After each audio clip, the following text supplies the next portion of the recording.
क्या अमेरिका की जिद की वजह से गई हसीना सरकार? क्या सेंट मार्टिन आइलैंड बना तख्ता पलट की वजह? क्या बंगाल की खाड़ी पर कब्जे की लड़ाई में झुलसा बांग्लादेश?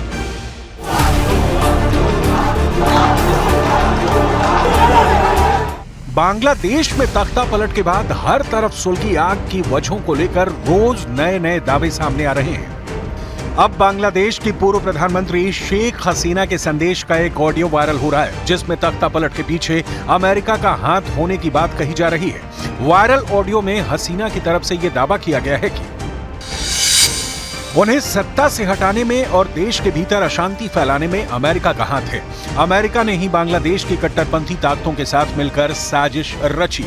अगर उन्होंने अमेरिका के सामने सेंट मार्टिन द्वीप की संप्रभुता छोड़ने की पेशकश की होती तो वो आराम से सरकार चलाते। हालांकि शेख हसीना के इस कथित स्टेटमेंट पर भी सवाल उठ रहे हैं। शेख हसीना के बेटे सजीब वाजेद ने साफ कहा है कि उनकी मां शेख हसीना के नाम पर प्रचारित किए जा रहे स्टेटमेंट फर्जी और मनगढ़ंत हैं। देश छोड़ते समय या देश छोड़ने के बाद से अब तक कोई स्टेटमेंट जारी नहीं किया गया है।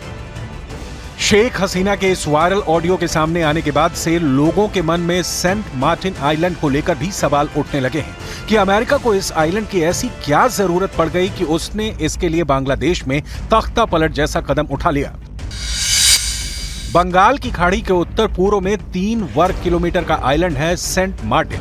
बांग्लादेश के सबसे दक्षिणी छोर पर मौजूद है सेंट मार्टिन आइलैंड। म्यांमार से लंबे विवाद के बाद 2012 में बांग्लादेश को मिला। अपनी भौगोलिक स्थिति की वजह से सेंट मार्टिन आइलैंड पर दुनिया भर में कहीं से आसानी से संपर्क किया जा सकता है। बंगाल की खाड़ी में सैन्य ठिकाना बनाने के लिए अमेरिका सेंट मार्टिन पर कब्जा जमाना चाहता है।